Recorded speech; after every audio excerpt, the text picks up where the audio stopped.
Hey guys, welcome back to the channel. And today we want to talk about Star Trek Discovery. This is episode 10 entitled Despite Yourself. And this episode is one I've been waiting for because in the opening credits, right away we get to see directed by Mr. Jonathan Frakes. And we know, of course, Jonathan Frakes played Commander William T. Riker aboard the Starship Enterprise. Uh, Jonathan Frakes is also a very gifted director. He did First Contact, one of the best Star Trek films, in my opinion, that came out. And I think that he definitely should do a lot more directing. And he did this episode, and I did like this episode. I wasn't disappointed, and we got to touch on, several things that had been circulating about what was going on, specifically with Lieutenant Ash and the Klingon Vok. And although in this episode we didn't receive direct confirmation, I think it's become quite clear to everyone now that not only is Vok some type of, or rather Ash some type of sleeper agent, but there is this relationship between him and the Klingon woman captive, and we can tell that there is a lot of there's an emotional bond with her to him, and there's a reason for that. Of course, the rumor that has been speculating is that Ash was Vok, Vok the albino Klingon. And I think at this point it's pretty clear that Vok and is probably Ash. As we had been speculating, many rumors were going around. So they do come into this universe, as we got to see, that is a parallel universe, and where it is handled and controlled by the Terran Empire. And of course, this is a throwback to the original series, the Next Generation, when they enter into these parallel universes, and they're under a different type of federation, where it's not the Federation, but it's the Terran Empire. And this is a very cutthroat type, political system they have. It's run by who's the strongest.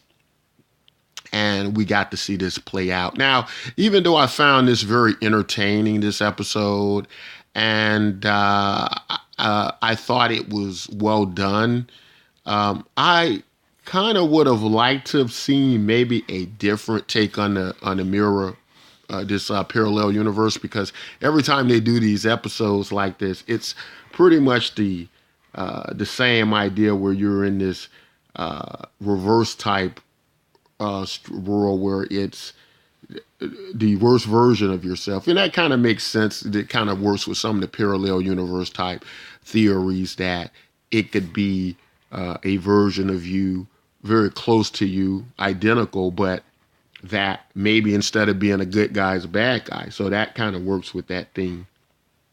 But I think I would have kind of liked to see something different with them cross over into a parallel universe, like maybe see them cross over into like the J.J. Abrams universe, or the Prime line. And this is the Prime line as we understand it. But, for a lot of us, this is like a retelling of Star Trek as we know it.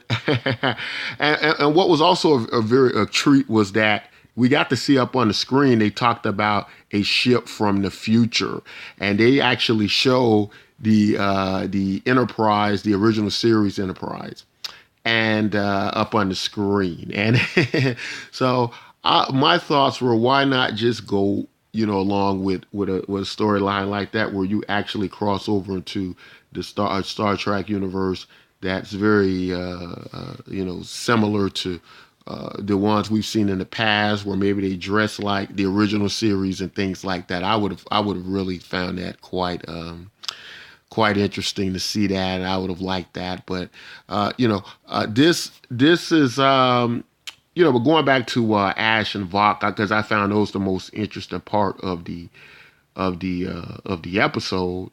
Ash is still dealing with his post traumatic stress disorder, and he's going back and forth with the Klingon woman to try to figure out, what was done to him.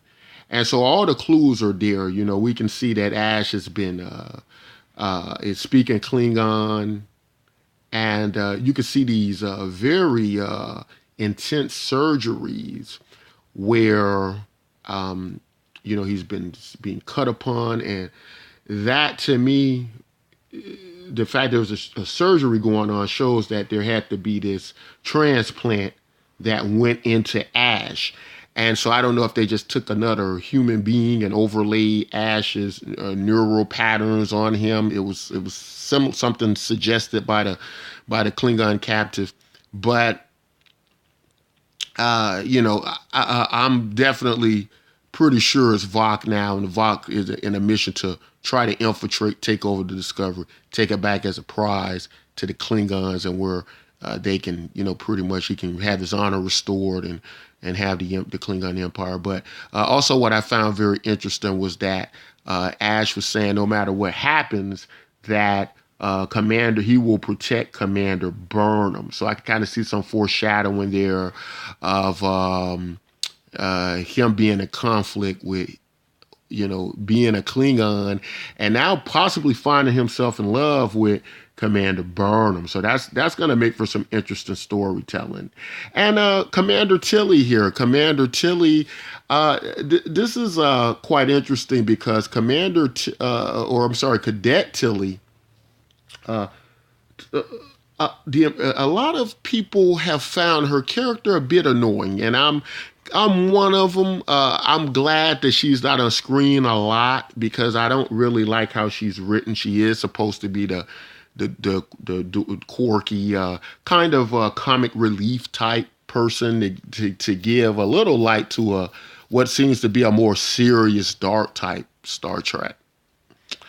And that's okay if it's done right and it's put in the right way so it's not annoying to viewers. and they've attempted that, but I think it just hasn't come over well. So now she gets to kind of in this episode of her playing this different version of herself in a parallel universe, she gets to kind of show a different range, but you can tell that she's still Cadet Tilly and she's acting this person as it should be. But what I would have found a little bit more interesting, and maybe they will do this, and I think they should have first showed the version of Cadet Tilly inside this parallel universe and had her act out, basically being a badass. But what they do is they show her just trying to pretend to be this person. And so I'm still kind of getting this Cadet Tilly annoying bug feel, whereas I would have liked to have first seen her, in character as this person come full circle and, be this commanding character. And I think that would have been interesting to pull us away from how she's portraying the character of Cadet Tilly, and which has kind of annoyed a lot of viewers. But yeah, guys, I liked the episode. I enjoyed it. I think Jonathan Frakes always hits home runs. I'm not sure if he's directing the next one or not, but hopefully he'll come back and he'll do some more because I don't know. He just has something that makes these shows entertaining, and that's been one of my problems with Star Trek Discovery is that although they've done some things right, and I've liked some of the episodes, I've also seen where there have been a lot of things within episodes that I just thought were unnecessary, that I thought dragged on, that I didn't find entertaining, and kind of found a struggle to watch. And Jonathan Frakes doesn't have trouble in that area. I was entertained, pretty much the entire episode. And, even with the actors, even though I don't think every actor is great in this, with Jonathan Frakes directing, I think he knows how to, put everybody in the right place, and he knows how to do these episodes. So really enjoyed that, guys. I hope you all enjoyed it too. Took me a while to get back. I know I may be behind on an episode or two after the mid-season break. Kind of got me out of gear a little bit, but I'm back here and I'm back to catch up. Guys, if you like content like this, don't forget to like and subscribe. And until next time, take care.